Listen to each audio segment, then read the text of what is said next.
Exclamation, everybody, and welcome back to Cube Ramblings. I was going to say Sunday Ramblings in Cube World. I had a little flashback to the past there. I guess it's because Captain Tin, our buddy on LCM, was asking me the other day on Twitter what's the deal? What's the deal with the Cube Ramblings? I think he needed a little sleep aid, so I had to remind him that it's a Sunday thing, not a Friday night thing, unfortunately. But I do very, very much enjoy my little weekend play through here in Cube World all the time. Still, even to this day, I feel like this is one of those games. It's one of those rare games. I know it's kind of cliche to say, but it's one of those rare games I feel like I could play this forever and still enjoy doing it. But I think a combination of that is not just playing the game, but also the commentating and the live streaming and all that, or not live streaming, but podcasting component of it too. Because I kind of do enjoy these a little bit of unstructured time from time to time. So because I feel like it gives a little bit of variety, a little spice in life. And thanks to Twitch being a bitch, I have news this week, as well as other things. I'm not going to spend the entire episode talking about the Twitch fiasco that has happened, but I do have a few things on my list here that I have listed. I'm actually doing my list electronically now instead of on paper, so you won't hear any more of that rustling of paper. You might hear a few mouse clicks here and there, but that's par for the course for me, for my channel. So what has been going on? What has been going on with the Twitch stuff? So those of you who are familiar, who have watched things on Twitch, have probably been on Reddit, looking around, whatever, if you follow the R-Twitch subreddit and other things of that nature, even just the mainstream news outlets, you'll know that this week there was a big outcry. It was almost as if millions of minds cried out in terror at their destruction at the hands of the Death Star. It was an interesting thing here. So Twitch has finally, I might add, begun instituting some changes that I think were downright inevitable given some of the goings on of recent news. So number one on that list is all the videos on demand, the VODs, the saved videos, the saved live streams, have become subject to a version of Content ID. They haven't actually called it Content ID, but it's pretty much that. It is by, I believe, the same technology a very, very similar technology to what YouTube uses. The same technology partner that YouTube uses. It's Audible Magic is the name of the company. I mean, literally a company spawned up out of the weeds to do one thing, and that was to enforce copyrights. enforce to create the technology behind the Content ID systems that are in use today. And I'll be honest with you, I was not aware that was not the case up to this point, because when I'm one of the things I did when I started broadcasting on Twitch was I actually turned off the saving initially, because I was worried that to me that seemed like the thing that would get scanned, right? They're not going to necessarily scan your live broadcast because they can barely do a nice stream as it is, a high quality stream, let alone trying to scan the stream in real time. But it's so I was always under the impression, given that I do things on YouTube. I was always under the impression that the saved archives were already being scanned in some fashion. Apparently that was not the case. Apparently this brand spanking new, and it has caught up a lot of channels. A lot of prominent mistakes have been made based upon this technology that they're employing now. So the idea behind it is they're doing exactly the same thing almost that YouTube is doing with Content ID, which is basically they're scanning these recorded broadcasts and looking for any evidence that copywritten music has been used. And then, unlike YouTube, they are just immediately going in and muting the sections of the video that contain that copyrighted music. Well, I should say, the section of the video that contains that copyrighted music on a 30-minute boundary. so it's literally they're, rather than muting, say, the 2-minute long song or whatever, or the 30 seconds of a song that it heard, it's instead muting 30 minutes around that 30 seconds. Which is to me as a programmer, that makes sense when that's your first iteration, because it is very difficult to be extremely targeted. However, there's two things to be noted here, right? One is that YouTube doesn't go and mute the stuff, but they do this revenue share thing where suddenly a copyright holder can now monetize your video because of, say, some random match that the algorithms found in 5 seconds of that video. They can now claim the entire, 2-hour video or 30-minute video or whatever it is that you're uploading, which is very it's not fair to the person who created the video, but it is what we deal with on a daily basis. The idea that you're going to mute 30 minutes of a video is really misguided, because now you're actually affecting the quality of that video that was there. Now, granted, Twitch is a different beast in and of itself. It's more geared towards the live streams than it is towards the past broadcasts. So I can see that it doesn't hurt them initially to do this, because they, it does, because a lot of people are clamoring about their VODs, but the reality of the situation is I don't know how many people are watching the VODs after a certain time period. They could have, if they wanted to, put a time box around the algorithm and said, okay, you know what? The algorithm will only run for VODs that are greater than 2 weeks old or something like that. Doesn't really solve the problem, but it does help smooth out the implementation a little bit, because you're still going to catch up. You're still going to catch false positives, and at the very least, the false positives will be videos that probably not a whole lot of people are going to go back to watch, broadcasted or not. Because I have a feeling that, and I have this based upon other information that has come out from Twitch, but I have a feeling that most VODs, after about the first week or two, the viewership of them probably drops off.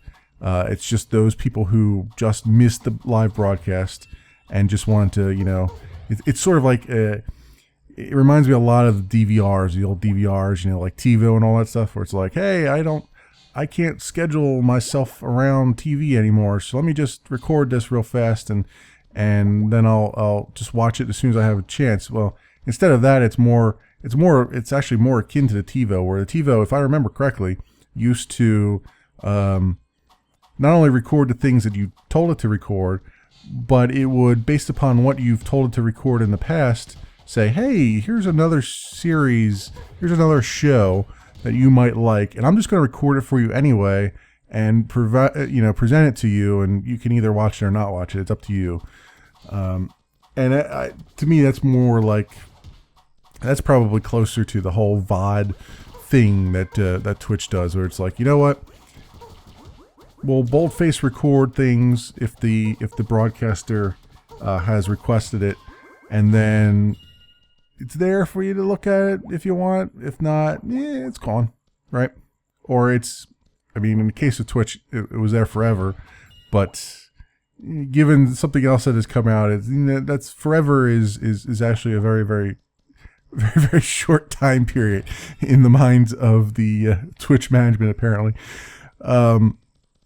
So it would have made more sense to me that they did that as sort of a pilot program to say, look, we know our algorithm needs to be trained at some point, right? So we're just going to, focus it on older VODs first, and then maybe as it gets trained, as the algorithm trains itself more and more and runs through more and more stuff, we'll put it closer and closer to the newer VODs. Because, I can tell you as a programmer, we know that there's going to be false positives. Whenever you're trying, this has always been my beef that I've had with managers in the past and everything else. I've tried to hammer this point home, but nobody seems to ever understand it, right? Which is, you will never come up with a software engineering solution to a social engineering problem. It's never, ever, ever going to happen. You can build a business around a social engineering problem that will probably cover 80 to 90% of the use cases, but you're never going to solve the problem, right? And copyright stuff is a social engineering thing to a certain extent. There are many, I say to a certain extent because the copyright laws tend to be very difficult to understand sometimes, and nobody really understands them who even thinks that they understand them. It's more a fact of there's all these gray areas, and you're not quite sure if you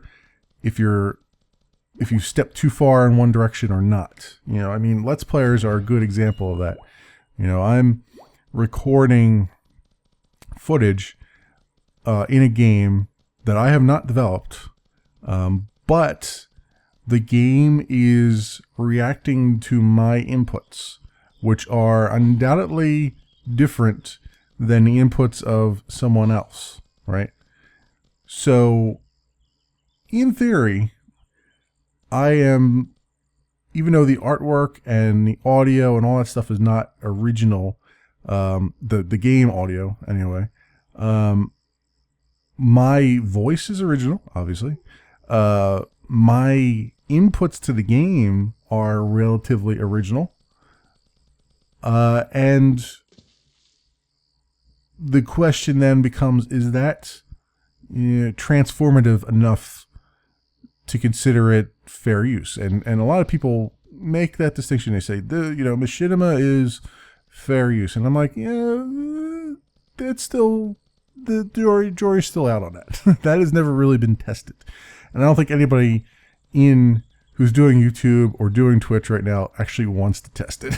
I know I certainly don't want to test it. It's one of those things where it's like, as long as this is why we're big on trying to get developers and publishers and everything else to say, yes, okay, we're going to allow you to do this. We think this is okay.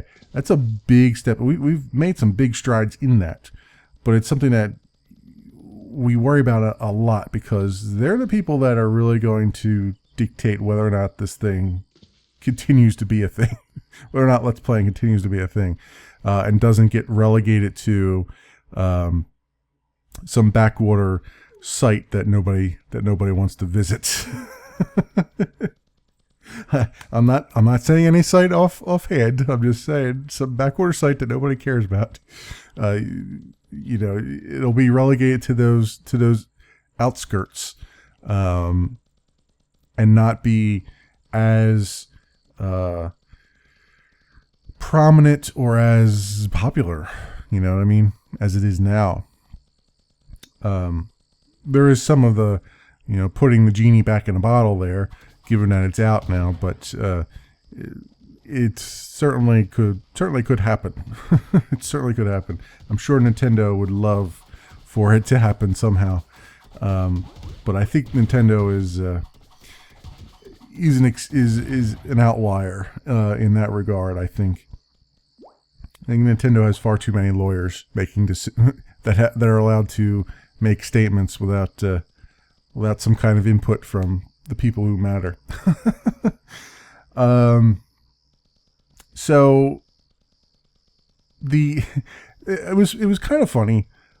I have to admit, I mean, I got a few chuckles out of some of the insane reactions that came down from the new Content ID stuff that Twitch implemented. Given that this is nothing new, like it's new for Twitch, but it's nothing new for YouTube. I mean, how many articles are you going to have about YouTube's bad, terrible copyright system before everybody kind of like, yeah, you know, this is, I sort of understand what's out there and what I need to do, right? The mere fact to me that there are, and I was always, this is the thing I'm always worried about when I'm streaming and stuff. Like even if I were streaming, say, Watch Dogs or something like that, instead of just recording it directly to YouTube, I would have the in-game car sounds turned off. I'd have all the music turned off. In fact, when I streamed Burnout Paradise, right before I started that stream up, I spent a good 20 minutes going through all the EA tracks, TRAX, in the game, and turning off everything that did not that was not original audio or something that was public domain, right? So, like, they had some things like some concertos and stuff in there, Mozart and all that crap, which I think you can probably get away with. They're probably relatively public domain. It really depends on whether they were on who performed them and what recording you're using. But then I left, and the only other ones I left in were the original ones from the other Burnout other Burnout games that Criterion had left in there. And I left those in because they were original, and I figure if I'm streaming the game, which is an original artwork game and all that stuff and sounds and all that stuff, then the original music you would think would be okay because it's something that they were licensed for. And then I just went through and I turned off all the other things, the theme song and everything. Turns out that there are people out there right now streaming GTA 5 playing all that music. I'm like, whoa, what the hell? Really? Which I'll be honest. If all you're doing is streaming and you've turned off the save feature, then you're probably okay. They've already come out and said that they're not scanning the live streams. A lot of people are saying they're not scanning live streams yet, but technologically that's going to be problematic until Google buys them.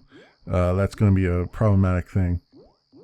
But yeah, I mean, if you're going to do that, then don't save any VODs, is what I say. Or if a VOD gets saved, like, delete it. Or don't complain about it being muted. I mean, it's just, it's to me, it's just common sense. I mean, these are things that you have to deal with, right? But I was sort of chuckling a little bit because I forget that there are people out there that don't deal with that on a daily basis. They don't have to deal with it because it's not something. It's not something that they've seen before. Maybe there are people out there who've never done YouTube that just do Twitch, and I had to sort of remind myself of that when I saw a lot of the anger and frustration coming in, and a lot of it, a lot of the frustration is warranted. I mean, there was very, very little communication, and actually the Twitch CEO even admitted to it in his AMA that he did on Reddit, that he was disappointed that he didn't have enough, there was not enough communication. He felt like, the outrage in some cases was actually relatively warranted, although he didn't actually say that, but I'm sort of putting words in his mouth, but I think that's kind of the gist of what he was getting at. So inevitably the question is asked, like, what does all this mean? What's going on here? And the reason I said earlier on that I'm like, it's about time that this happened is because there's there's a few major things that have been going on with Twitch that were basically making this whole thing inevitable, right? And one of those was, you probably noticed over the last few months or so, Twitch is getting a lot more press. It's getting a hell of a lot more press because I think they are something like the 4th highest ranked site as far as Alexa rankings go, as far as the audience capture and all that stuff. Millions of people tuning into live streams every day. So when you start to get a little bit popular like that, and you come off the fringes and mainstream articles like Variety and Forbes and all that stuff start picking up on you, that's when the interesting things start happening. First of all, you get onto the radar of the big content things, the RAA and the whatever the EU equivalent is. I forget the name of it. They start, oh wait, what's this blip over here? I haven't heard of these guys before. I'm living in a closet. I didn't know that these things existed, even though it's been out there for years and years, right?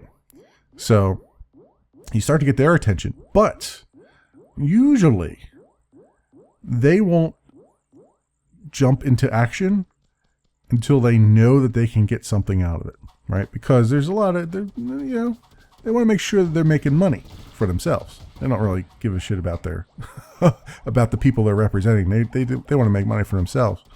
So, or the artists that they're representing. So the other part of that really started this thing was when the rumor started going around that Twitch was going to is courting Google, potentially to be acquired by Google. Okay, these content sharks or predators or whatever you want to call them, they see that and they go, ooh, Google's got money. Google's like got beaucoup money, right? So now they're thinking, ooh, I can now get a piece of this pie as long as I get my claws in them. And I think that's what's happening, right? That's why we're seeing this now. We're seeing it for the reason that they're suddenly getting acquired. Because you'll notice, you look at history, Viacom was a big deal. They were trying to sue YouTube for ages, right? They were trying to get $1 billion out of YouTube. I don't think they ended up getting anything, to be honest. But they didn't actually start suing YouTube until YouTube announced that it was being acquired by Google, because they looked at it and they went, "Oh, Google's got deep pockets. I want some of that money." Right? When YouTube was running on its own, it wasn't profitable, right? So they weren't going to get crap out of it. Not a damn thing. Twitch, I haven't looked at any of Twitch's filings. I don't even know if they've made any public filings, because they're not technically a public company, so they don't necessarily have to make any public filings. In fact, I don't think they are a public company at all. They're privately held, so they don't necessarily have to divulge anything. But I'm fairly certain that they're not exactly rolling in dough, right? So these content predators will look at them and go, "Yeah, I could sue them, but I'm not really going to get anything out of it," right? But then they see Google get in there, like, "Ooh, I'm going to get something out of this. I know somebody there that I'm going to get something out of this for," right? So those are two of the reasons that prompts it. And also, there could be another thing that happens, another reason why this happens. And I've seen this. I've worked in technology as a programmer for, we're going on 13 years almost. And every company, save for the one that I'm working at right now, that I've worked at, has been acquired by another company. So I've been through at least 5 acquisitions at this point. So I kind of, I've seen, I can't use any names or anything like that, but I've seen certain things that happen when a company starts getting courted by a much larger company. And one of those things is the smaller company that's trying to get bought out will start to do things to artificially inflate its valuation, right? Because the CEOs and the CFOs and the CTOs and the CIOs and all those chief executive officers, they're all thinking about their golden parachute, right? Because, when a larger company acquires you, the first thing that they do is they tell all the executive management team, see you later, sayonara, don't let the door hit you in the ass on the way out, because they don't need them.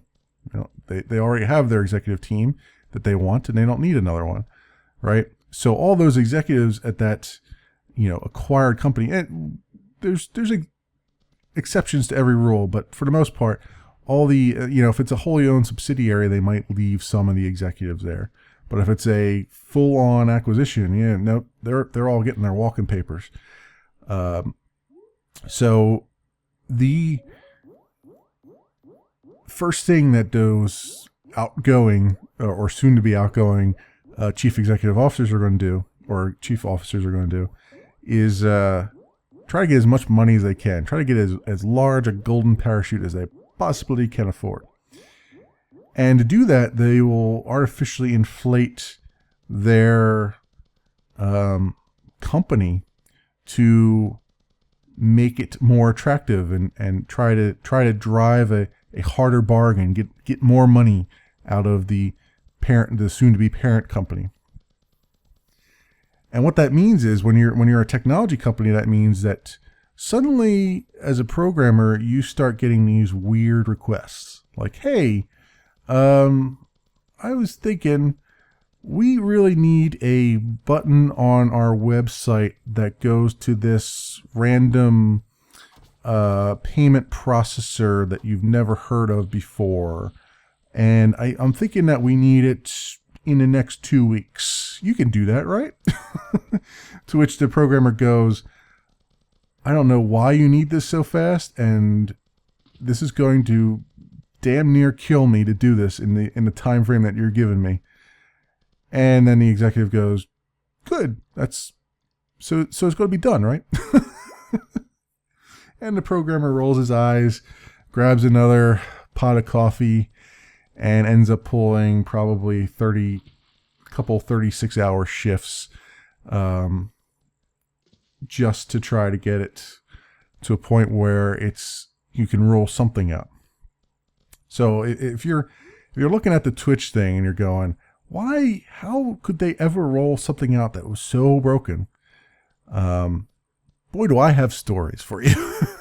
Unfortunately, I can't really tell any of the stories because, company confidential stuff and all that stuff. Even though I don't work for those companies anymore, it's not goodwill to ever talk about it for as long as you live. So yeah, it does not surprise me that it is as broken as they say. Some of the things that were flagged, like the Dota 2 international stuff, was flagged for and muted for apparently containing music or copyrighted music in it.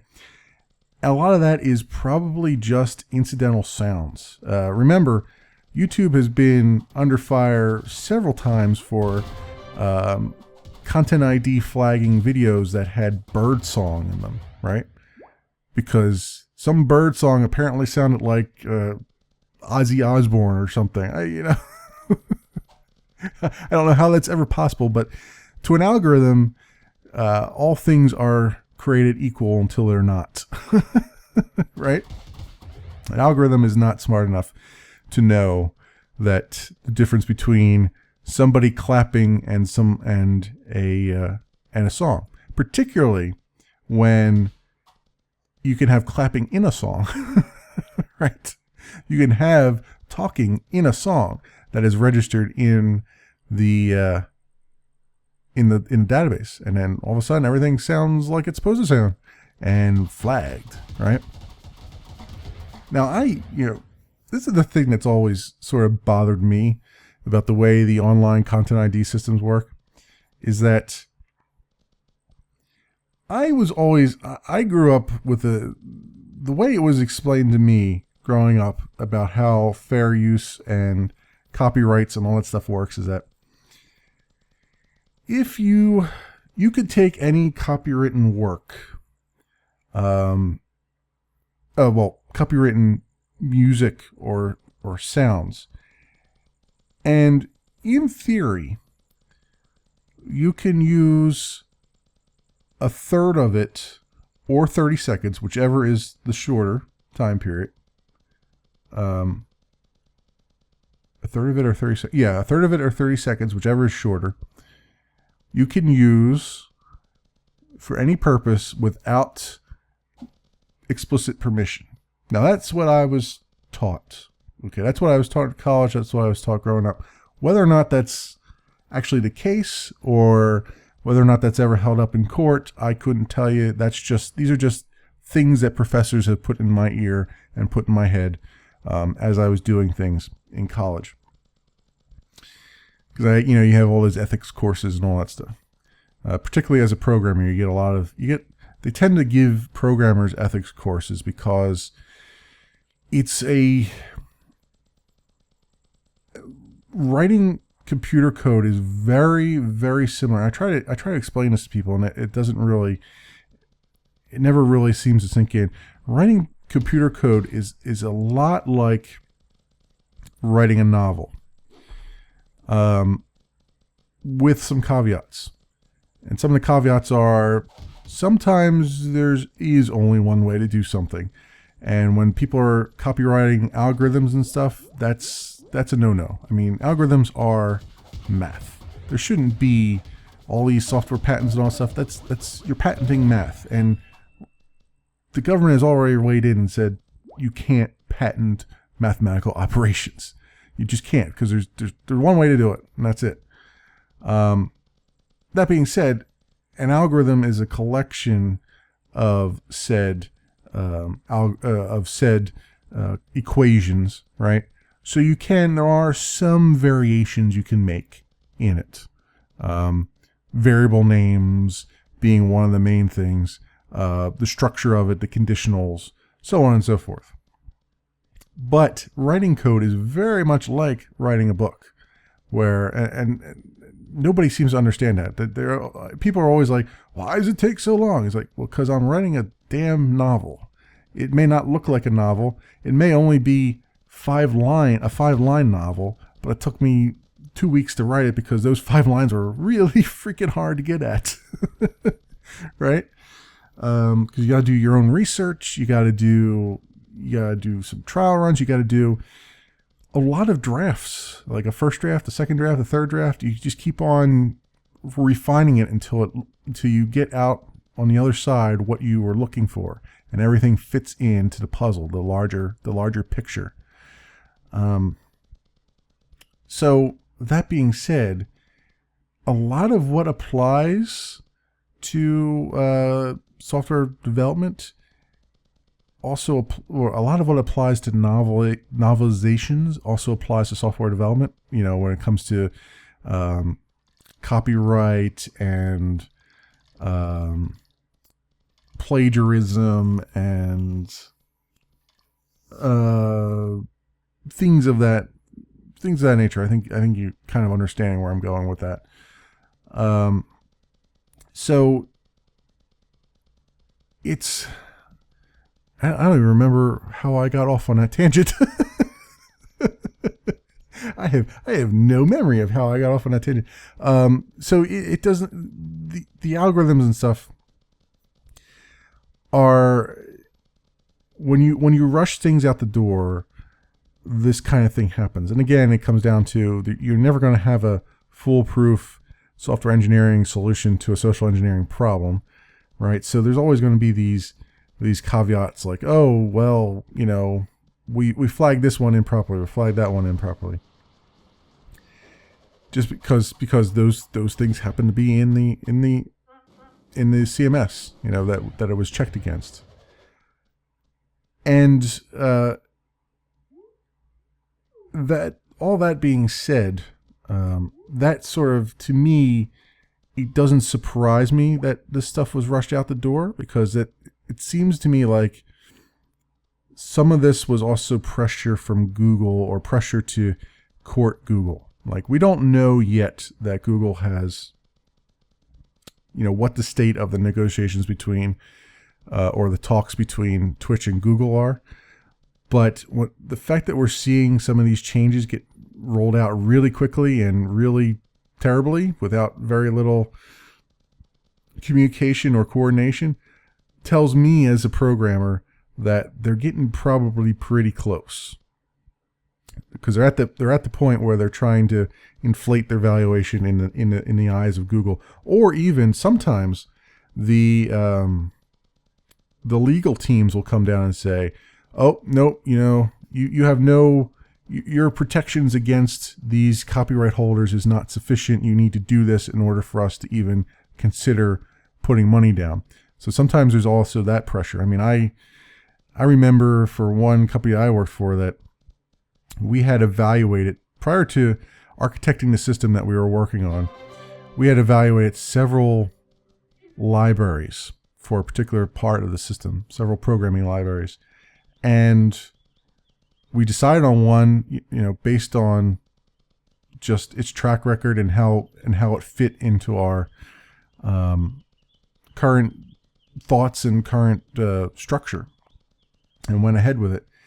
And when we were, unbeknownst to us, getting courted by a larger company, suddenly word came down that, no, this library that you've built your entire system on, that's got to go. You got to replace it with this other one, which was one that we had evaluated, but we decided not to do because it wasn't ready for prime time.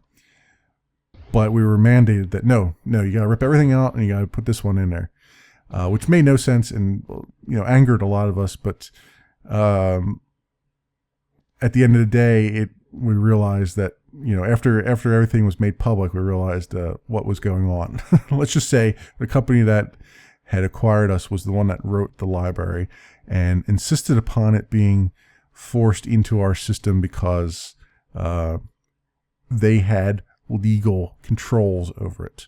It was they had license of it. It was their IP and they could control it, and they didn't want the use of some other library that was a competitor to them. So I'm not going to name any names because that would probably get me in trouble.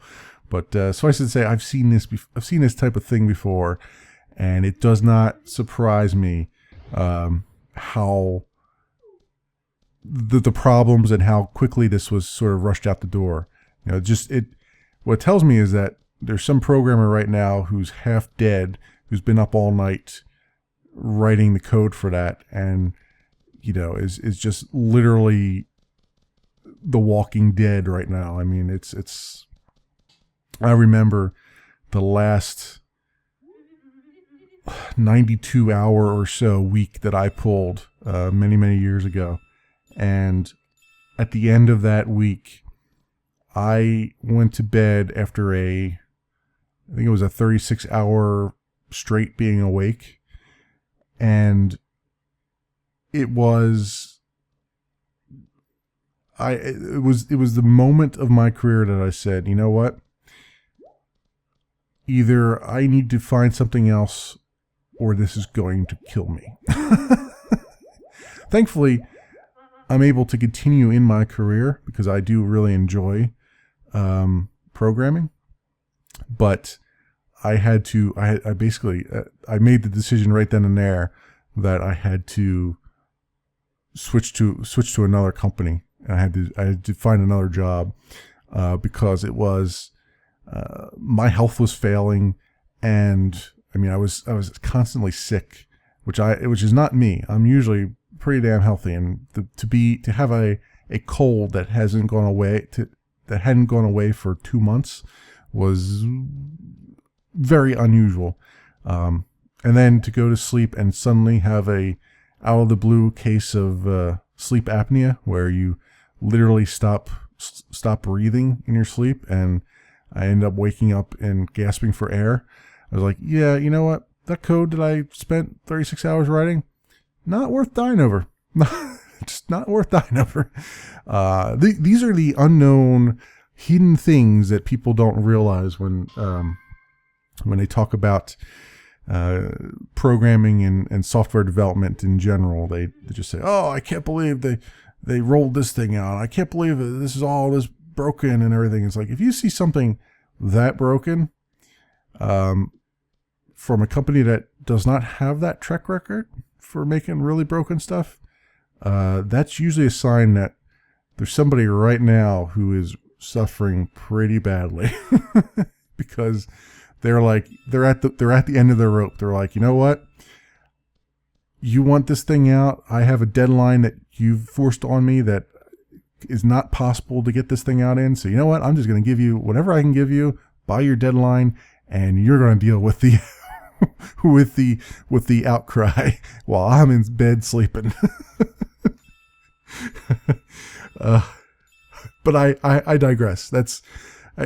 All those signs to me point to that this is probably getting very close. The talks between Twitch and Google are probably getting a little bit more serious.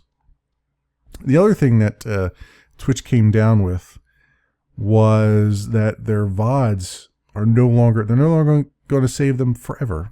Even though they said save forever, forever actually means, I think, what was it, 18 days for non-partners and 60 days for partners and special short busters. That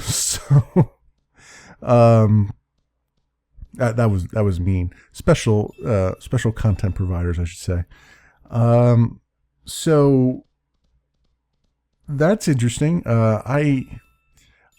The thing that people drag out every time something like this comes down is like, oh, storage is so cheap. I can't believe they're doing it. Storage is so cheap. I'm like, this kind of storage that you're talking about, not cheap.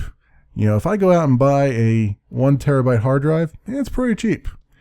But we're not talking about 1 terabyte hard drives out there. We're talking about data centers, redundancy,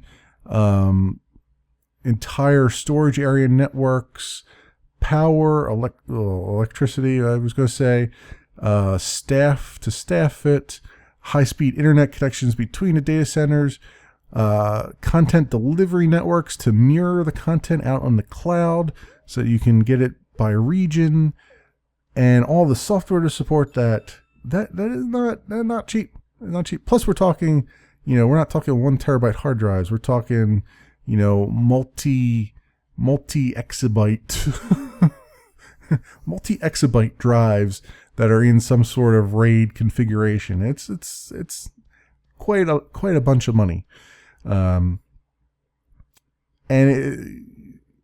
it also comes back to the acquisition thing, or because I know people are probably sitting there thinking, well, they've had enough storage for it now up to this point. Why are they suddenly making this choice? And I have a feeling it might be to reduce their costs and their overhead.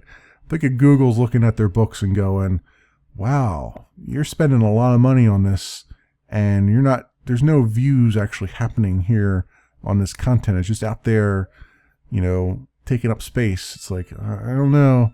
I don't know if I want to buy into you, Twitch. I mean, you've got all this red here. You're constantly putting out all this money, and you're not getting any benefit for it. And suddenly, everything's getting deleted. The great cleanup has begun. So, all those things make sense to me because I've seen the inside of some of these things in other instances. But I can see where other people from the outside in, looking from the outside in, who haven't been through something like that themselves, are probably scratching their heads like, what the hell is going on here? What are they smoking? What did they do? Why is this all at once? Why didn't they communicate this? The communication part is a big ball drop. They really should have communicated that a lot better. They really should have rolled it out in more of a staged rollout. But again, it's all about passion now, right? There's a lot of there's a lot of money on the line, and they're like, oh, we need to get this out as fast as possible, probably. So I think all that will probably come to fruition in the weeks to follow when we eventually get some kind of word as to whether or not Google finally said, yeah, here's a check or not. So that is wow, that was like 45 minutes of just talking about Twitch. So glad Twitch screwed up, because this is making for a nice episode here. That said, I'm going to continue recording. I'm going to continue streaming from Twitch. I'm also looking at a few other sites as well.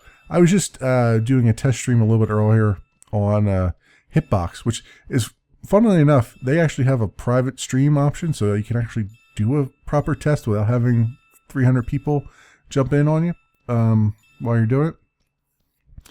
But my initial look at that, very, very good quality. Like, I was getting high quality stream there. Like, I look at Twitch and everything I do on Twitch looks like ass. It really does. Because I'm not a partner. I don't have the turbo bullshit and all that stuff. I went over to Hitbox. I did a little test stream there, and holy crap, man. It was very high quality. So I might do a stream or two from there from time to time. I'm still going to be on Twitch. I'm still going to do that stuff, because it would be foolish of me to move off of the most popular used site entirely. But I think I'm gonna spread the memory love a little bit, just a tad, just a little bit. So more stuff to talk about here on our list of things. So I mentioned if you follow me on Twitter, I mentioned that Wing Commander 3 is free on Origin. I don't know how long. I've been looking around to see how long it's going to be for. It's got to be a very, very limited time. Normally it's like $6 on Origin. And to be honest with you, if you're going to pay money for the Wing Commander series, which I would recommend, it's deserving of money, I would just go on GOG and pay $4, and you can get the entire series, like 1, 2, 3, all the expansion packs, and I think they even give you Privateer in there and all that stuff. You're like, yeah, I wouldn't do it on Origin, but if you've always been on the fence about, I don't know if I'm gonna like the game, I don't know if I want to put the money down for it, even though it's like $4 American, I would get onto Origin as quickly as possible and go and look at the what is it, On the House, as they're calling it? Yeah, they're calling it On the House. Every so often they offer a game for free for a limited time. I picked up Battlefield 3 on there several months ago. Wing Commander 3 just was announced a few days ago, so you might not have a whole lot of time left. There's no like end date on there as far as I know, but I know that they don't usually last very long. So if that's something you want, Wing Commander 3 actually is a good one to start out with. You're not missing much as far as the story goes. There are references to the earlier story, but they're well explained. They're not really they don't really affect too much what's going on. The only thing they might affect is you don't get the sense of the relationship between Blair and Tolwyn as much, but you don't really understand why Blair is so pissed off at Tolwyn all the time, and why Tolwyn doesn't really think too highly of Blair. But it's not so much that you can't pick up on it. You know what I mean? You're not going to feel like you're missing something if you start with Wing Commander 3. Except for the fact that suddenly the war is going very, very badly. But even that is not a big deal. And of all the full motion video games of the 90s, Wing Commander 3 was one of the better ones. Wing Commander 4 was also pretty good. Wing Commander 4 was actually better, I would say, in the full motion video department because they didn't rely so much on the CGI backgrounds. You will see it. You will see all the CGI, the poor 90s, early 90s CGI backgrounds in Wing Commander 3. And then, yes, they look cheesy, but they're not as bad as other examples of that era. And Wing Commander 4, Chris Roberts actually started using real sets during that. There is still some CGI, but he was using real sets for the most part for the actors, and it looks tremendously better. There's also, I believe, some high resolution video patches that you can find out there for both of those games. You can just find freely out on the internet. You go out to like the Wing Commander CIC and all that stuff. That site, you usually find things around there. So I would recommend that if you want to do that, because they do the videos are for both Wing Commander 3 and 4 are interlaced, so they look really kind of bad. Well, Wing Commander 3 wasn't interlaced, but it was very heavily compressed, so you see a lot of artifacting in the videos when there's motion. Wing Commander 4 was actually had a better compression to it, so it wasn't quite as artifacty, but it was interlaced, if I remember correctly. So there is a lot of like black lines and stuff in it, depending on which resolution you're looking at it in. So that's something to look at. For me, I'm a big fan of that series. So it's as soon as I saw that come up, I'm like, oh, this is cool. But I already have the entire series. But that's I should tweet this out and let everybody know, because I'm big on those games. So I thought I'd just leave a little reminder there if you don't follow me on Twitter. What else we got going on here? So since we're talking about Wing Commander and stuff, I figure I might as well talk about Star Citizen too. I don't have much to say about it other than I don't know what the hell's going on there anymore. But they've just reached $49 million in their crowdfunding. And you're probably wondering, if you're not following it, you're probably wondering, well, how are they still getting crowdfunding? What the hell's going on? How's it $49 million? To be honest with you, I don't have all the details. All I can tell you is that, from what I understand, people are buying ships and hangars and fish tanks and all kinds of cosmetic things that haven't been designed yet for the game. Buying them early so that they have them, and then that is what's pushing the crowdfunding total up to what it is. And I'm like, who's got all this money to do this? I mean, I put $50 down on the game. I actually put $150 down on a game, but my first 100 never counted because I did it when they had their old site before they fixed it, and they never transferred over the amounts. So I actually have a crappier. I had actually put in for the freelancer package, and I don't have that now, and it's sort of unrecoverable. And no matter how many times I've told them that they need to fix that I actually should have a higher package than I have, they've never fixed it. So, oh well, I am not bitter. I'll just play the game when it comes out. But yeah, it's. I don't know what's even going on with the game. There's so much volume of information if you go and look on their Reddit page and all that stuff that I gave up trying to follow it because it was just so much noise. There was just so much noise. It's like, I like the idea that they're doing frequent updates to the community, but the amount of updates that they were doing at one point in time was just so overwhelming. I was like, you know what? I just can't even follow it. And I stopped following it. So it's going to be as much of a mystery to me when it's done as anything else. I did download the dogfighting module eventually, and I tried to play a little bit of it, but I didn't get very far. I was having problems with the controls, as I tend to do. So I just sort of put it down for a little bit. And it kind of bums me out that I can't record it because it's in Crytek 4, and for whatever reason, my computer just, I can play Crytek 4 engine games all I want, and have good, decent frame rate, but as soon as I try to record one of them, forget it. It's like 2 frames a second. I don't know why that is. I don't know why it's only the Crytek 4 engines games that do it, but it is, and it's it's the thing that's sort of pushing me towards building a computer at some point. I'm just sort of dreading the idea of building a computer right now because it's going to take a lot of work, and I would like to record myself doing it, and that's going to take a little bit of work, and I'm holding off for a little bit until I get my brain wrapped around what exactly I want in that regard.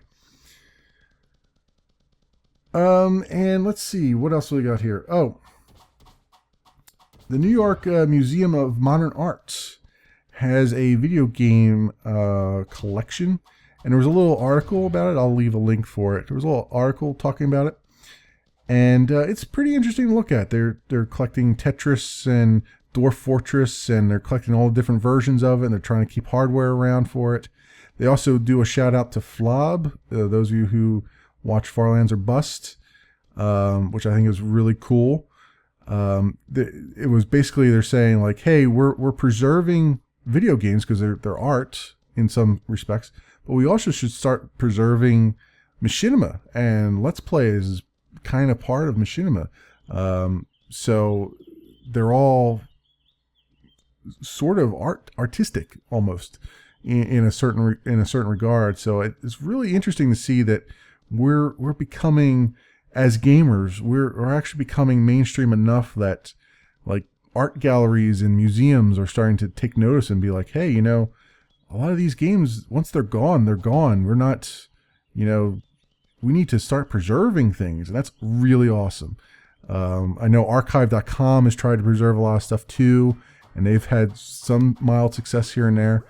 But yeah, this is really awesome stuff. I wanted to mention that because I'm going to leave a link to it because I think it's really interesting article to read. So I think given that, I think we've covered most of the topics I had on my list for this week. So I think that will do it for this episode. Thanks very much for watching, everybody, and I will see you next Sunday.